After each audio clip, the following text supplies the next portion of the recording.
Bonjour à vous, chers amis Cancer, pour ce tirage sentimental pour le mois de janvier, ou en tout cas pour la deuxième quinzaine du mois de janvier, parce que j'ai pas eu le temps de les faire avant et j'en suis désolée.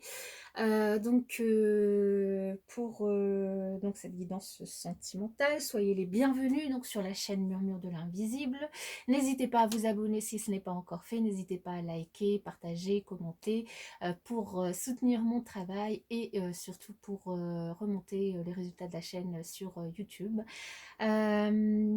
Pour votre tirage sentimental donc de cette deuxième quinzaine, je vous ai tiré... alors avant de vous dire tout ce que je vous ai fait, je vais juste vous montrer pour le plaisir des yeux votre carte, les cancers, et la planète qui vous régit, qui est la Lune. Voyez-vous comme elles sont belles.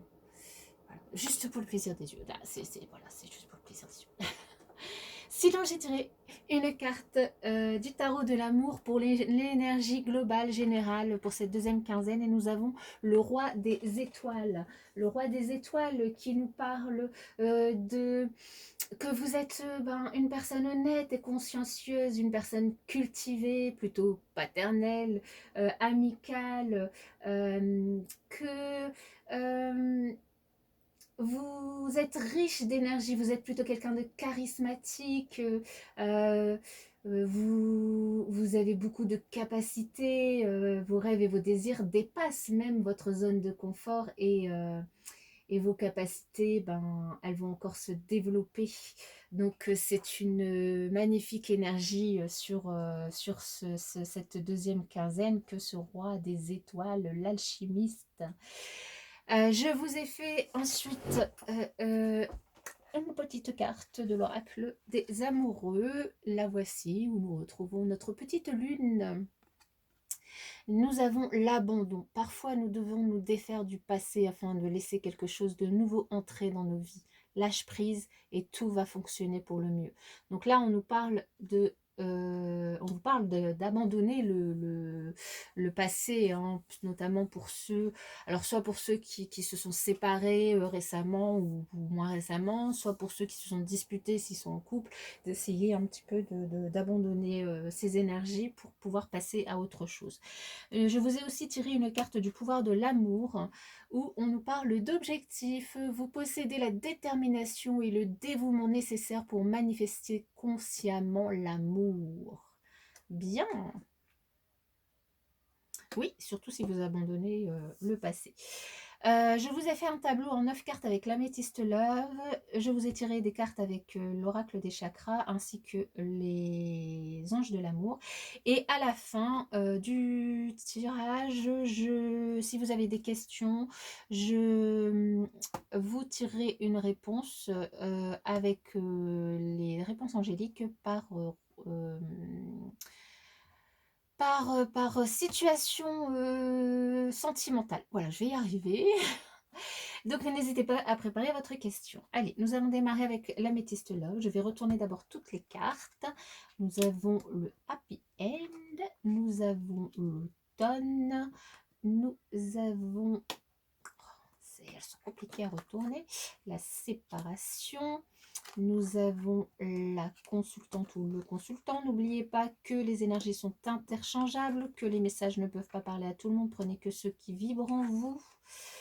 Donc nous avons la blessure, la dispute, nous avons l'homme ou la femme rivale, l'âme sœur et le message reçu. Bien, bien, bien, bien, bien. Donc en carte centrale, on a quand même la blessure. Hein. On a la blessure à côté de pas de dialogue, avec la séparation, avec le lâcher-prise, l'abandon qui est ici, l'homme rival. Donc là, il y a quand même pas mal d'énergie chez vous, mes chers cancers, sur ce mois de janvier, qui sont un petit peu compliqués en tout cas pour certains d'entre vous, hein, évidemment, parce que ça ne parle pas à tout le monde, sur ce mois de janvier. On a quand même un happy end. Mais avant cet happy end, on a quand même des blessures qui ont peut-être pu arriver cet automne. cet automne, et peut-être que vous vous êtes séparés suite à des disputes, du coup, du fait que vous n'aviez plus du tout de dialogue avec la personne de votre cœur. Du coup, vous étiez blessés, vous vous êtes séparés cet automne. Ou bien ça peut nous parler d'une balance, un scorpion ou un sagittaire, donc la personne de votre cœur.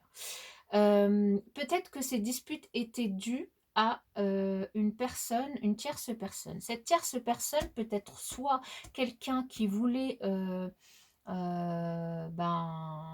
vous séduire vous ou séduire la personne de votre cœur, mais pas que. Ça peut aussi être un ami, une amie, une personne de la famille, un collègue, quelqu'un qui était trop présent dans votre couple et qui du coup a mis un petit peu de l'eau dans le gaz, comme dirons-nous. Mais là, ce qu'on vous dit, c'est que vous allez quand même recevoir, malgré que vous vous êtes séparés après ces disputes et que vous êtes blessés, vous allez recevoir des nouvelles de la personne de votre cœur. C'est bien cette personne qui va vous en envoyer et pas l'inverse, parce qu'elle va se rendre compte que vous êtes des âmes sœurs et du coup vous allez finir dans le bonheur, l'harmonie, la vie en rose.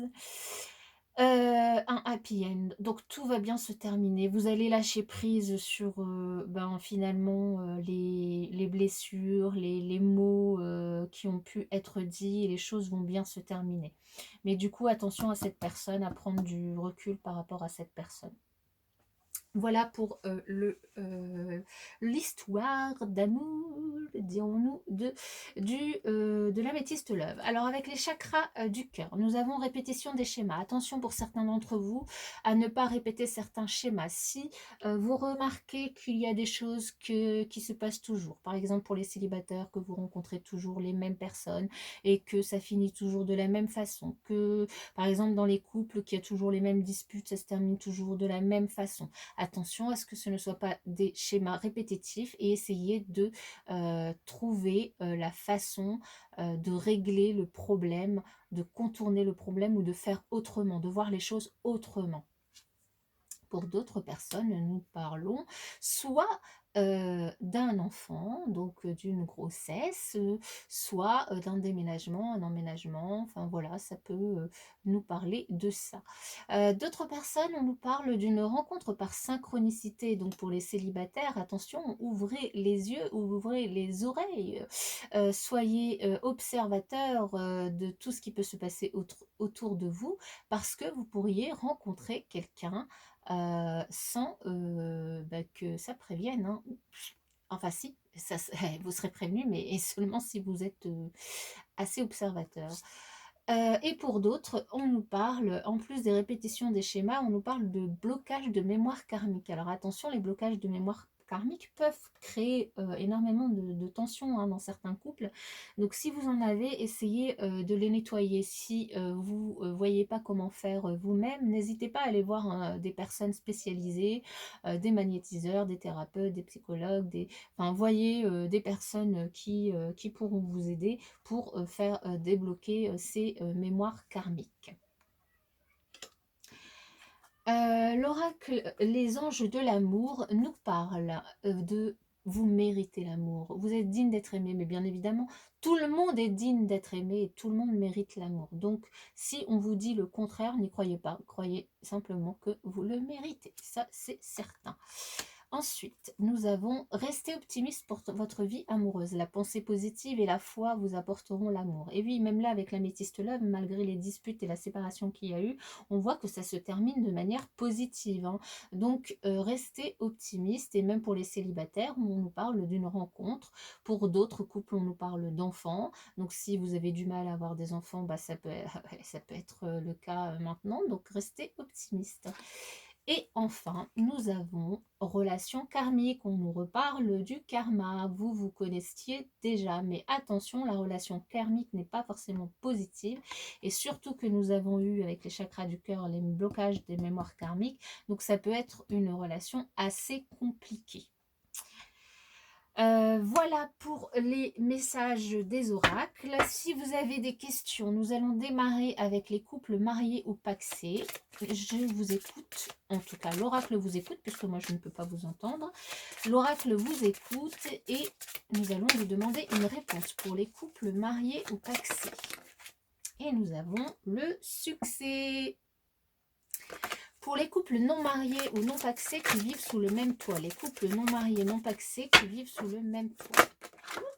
Elle a sauté. Il y a quelque chose de mieux. Peut-être que vous cherchez un logement. Non, vous vivez sous le même toit. Vous avez un projet et puis on vous dit qu'il y a un projet de mieux. Je ne sais pas. Pour les couples non mariés, non pacsés qui ne vivent pas sous le même toit. Les couples non mariés, non pacsés qui ne vivent pas sous le même toit. Nous avons choisissez une nouvelle direction et nul besoin de s'inquiéter. Je commence un petit peu à avoir froid, moi. Pour, j'en suis où? Les couples non mariés, non pacsés qui ne vivent pas sous le même toit. Pour les célibataires qui ont quelqu'un dans leur cœur. Pour les célibataires qui ont quelqu'un dans leur cœur. Succès. Ouh. Faites le premier pas alors. Et pour les célibataires qui n'ont personne dans leur cœur, avons-nous une réponse? Nous en avons même deux. Demeurez positif et c'est peu probable. Alors sachez que soit les deux cartes répondent à votre question, soit l'une d'entre elles. Donc à vous de voir comment vous avez posé votre question. Demeurez positif et peu probable. J'ai bien envie quand même de vous en tirer une troisième parce que elles sont... Je les trouve peu probable, mais non positif. Peut-être, ouais, je sais pas. Des relations profitables. Là, on vous dit de profiter de votre réseau social pour faire des rencontres. Hein. Si vous avez envie, évidemment, de faire des rencontres. Voilà, mes chers amis Cancer, pour votre guidance sentimentale du mois de janvier. N'hésitez pas à vous abonner à la chaîne et je vous souhaite un très bon mois de janvier. Je vous dis à bientôt.